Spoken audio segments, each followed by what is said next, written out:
kung uugatin natin ang ating pinanggalingan, Diyos talaga ang ating pinagmulan. At dahil tayo'y nagmula sa Diyos, ang Diyos ang ating puno at tayo ay kanyang mga sanga, naturalmente na ang ating magiging bunga ay puro kabutihan dahil ang Diyos ay pag-ibig. Bubunga tayo ng pag-ibig.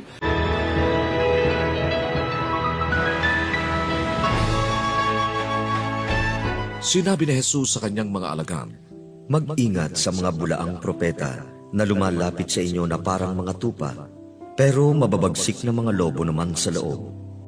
Makikilala niyo sila sa kanilang mga bunga. Makapipitas ba ng ubas sa tinikan o ng igos sa dawagan? Namumunga ng mabuti ang mabuting puno, at namumunga naman ng masama ang masamang puno. Hindi makapamumunga ng masama ang mabuting puno, at ang masamang puno naman ay di makapamumunga ng mabuti. Pinuputol ang anumang puno na hindi namumunga ng mabuting bunga at itinatapon sa apoy, kaya makikilala niyo sila sa kanilang bunga.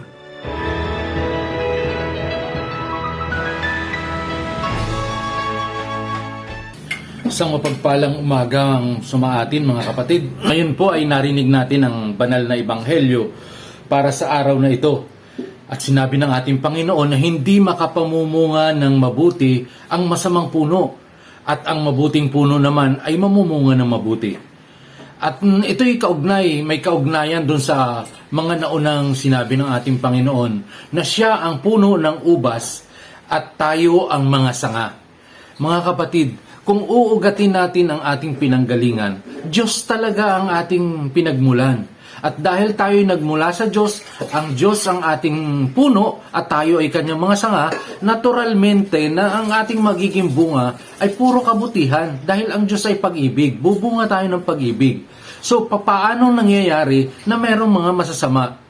Kapag ang isang tao ay isinilang, kasabay na ibinigay ng Diyos ang biyaya ng free will, ng kalayaang mamili ng mabuti at masama. Wala siyang control doon, di niya pwedeng bawiin yon. At dito nga, nangyayari na yung mas pinili ko itong maging masama. Kaya merong mga talamak talagang krimen, mga notorious, mga kriminal. Kasi nga, choice nila yon.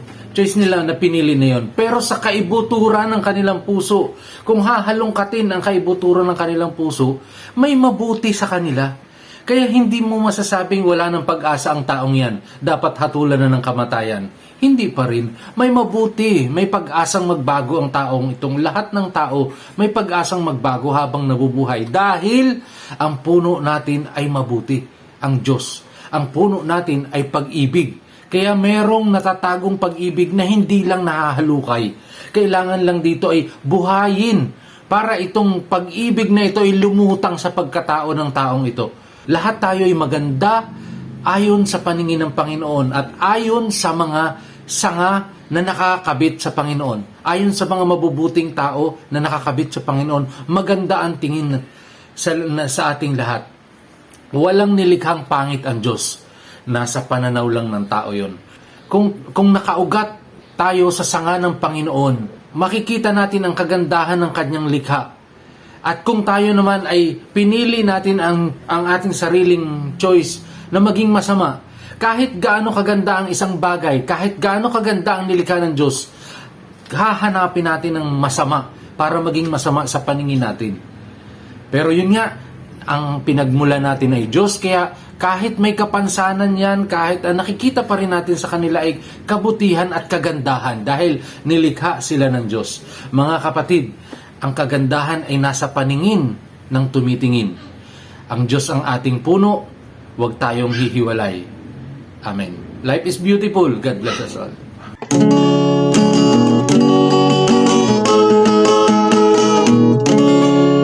Sa pinto ng puso, naroon si Jesus. Kamay na may butas, ang itinutungtong. Sa di gawasan niya'y aking pinapasok. Ang nangyayang manirang